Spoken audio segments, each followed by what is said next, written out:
Alright, so we're all loaded up here. Gonna take the kids out to the track, you know, ride the mini trike, ride the little KO there. I'm gonna do a little bit of a video segment on this Kawasaki when we get there. People can check that out. I know there's been a lot of questions. My bike, I just did the water pump. You know, it's ready to go. I'm gonna have to get some clutch plates pretty soon for the recluse, and then I'm waiting on my gold valve parts to come in for my suspension. So let's go check it out. Alright, we just got to the track. You ready to ride, Caden? Yeah! We come to this little track here because it's really good for the kids. Gonna have to turn the water on in that little shack, get the sprinklers going. I think Tori's getting on that. Then we'll get unloaded here. I'm gonna do a couple laps on her Kawasaki, you know, break you guys in on it. See how these Sun F tires do. Sun F used to be super cheap, but now they're very comparable to other name brands. Then my poor trike, I already told you it needs clutch packs soon, all that stuff. I just keep running her hard. These things are very, very, very reliable. I am super pleased with these KX450Fs. Oh yeah, got some sprinklers going. That'll do the trick. It's over 90 degrees here, gets warm. Got our water going.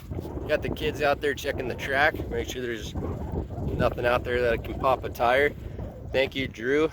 He runs the Wilbur Meadows ORV park, which is this track here. So I appreciate him letting us turn the water on. I don't want to dust out the highway out there. That's Highway 2, runs all the way up to Wenatchee, Seattle, all that stuff here in central Washington. You know, it's beautiful because this track's only 2 hours from our house over in Hayden, Idaho. Over where we live in Idaho, there's not a lot of tracks. That's why it usually takes 8 hours for me to get to a real track where they do trike racing. So I do have a couple races coming up. I'm gonna do some racing the next couple months. I'm gonna keep it a surprise. I'm just gonna show up. I got some haters out there, so I'm gonna head out there and put the herd on them. Just settle it on the track.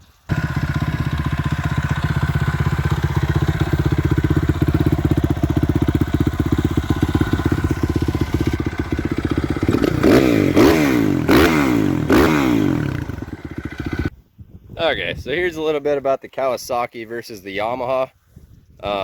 Has less ground clearance, seat height's lower with that style seat. That's kind of how the subframe wound up. Running the YFZ 450 rear shock and rear axle on it, swing arm. I got a smaller tire on the front because the frame has a lot more rake than my Yamaha. All in all, it turned out fairly decent. I need a KX450 airbox though, because I'm still running the dirt bike filter right here. It needs cleaned again. I was gonna wait till after this trip. I just got a wrap in here so it's not kicking a bunch of dirt up. So basically it's a temporary airbox.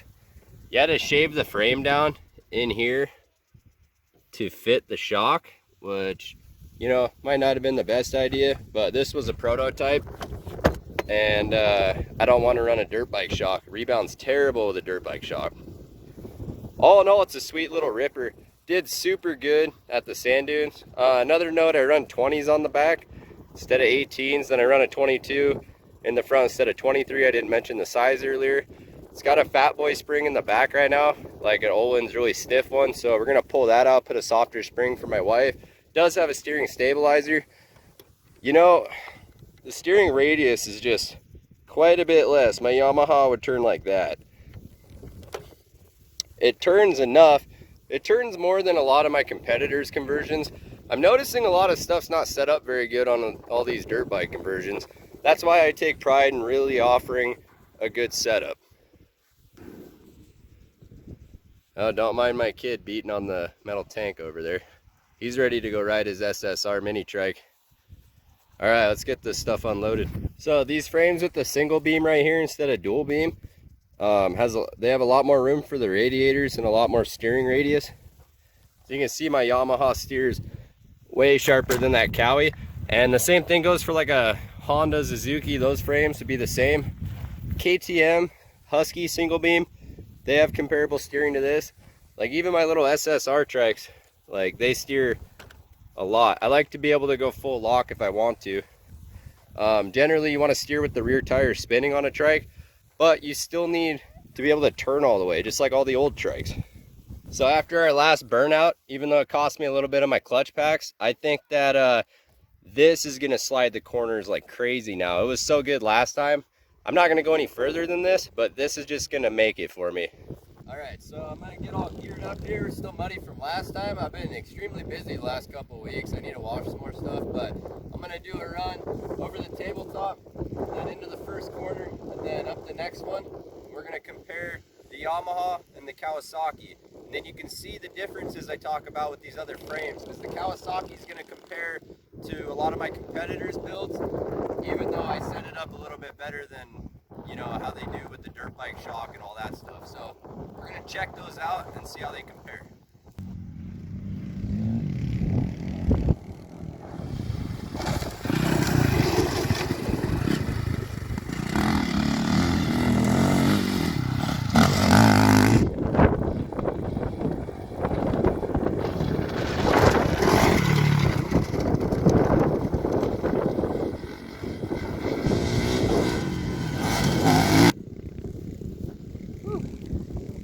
Well, I gotta tell you,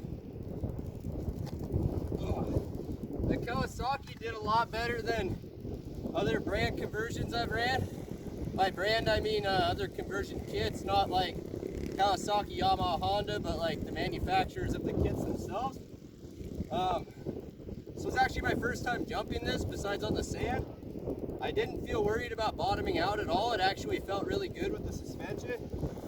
The corners weren't bad. The 20s were fighting me a little bit, but with the rear end setup in the front, you got to run 20s, so if I burned them off a little bit, it'd be okay. They're brand new. All in all, I felt like this was way more comfortable and suitable for the track. This is very doable for the track. It wasn't terrible. But when you get really sideways, you got to get into it to turn. This one's just lacking a little bit, where this one is going to turn the full way.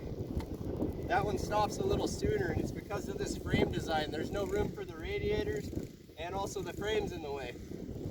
But I think this turned out very well. This is still my favorite for the track.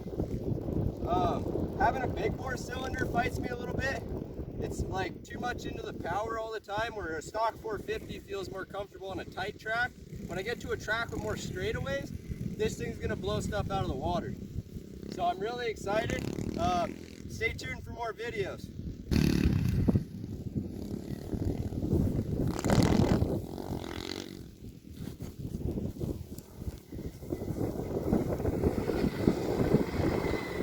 Man, nothing more fun than watching the kids shred on the track. It's a lot of fun. I'm gonna tell them they can get back on the big track. They're gonna be excited.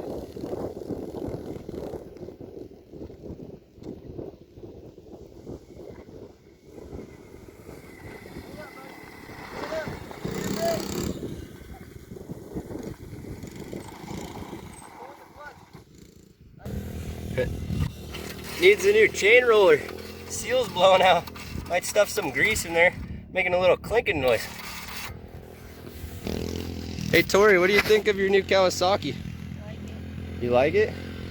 Look at him. We told him not to go around the outside. It's too dusty. So what's he doing? Get on the track. Little goof. The only downside to this track is I got the speed and the suspension, but there hasn't been any track maintenance done in like over a year. So as you can see where little man's going, there's no lips left on any of these jumps.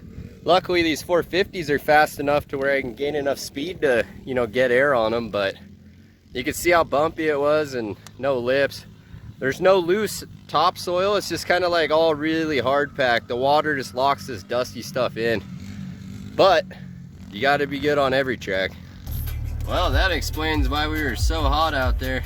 103 degrees. We'll see you later.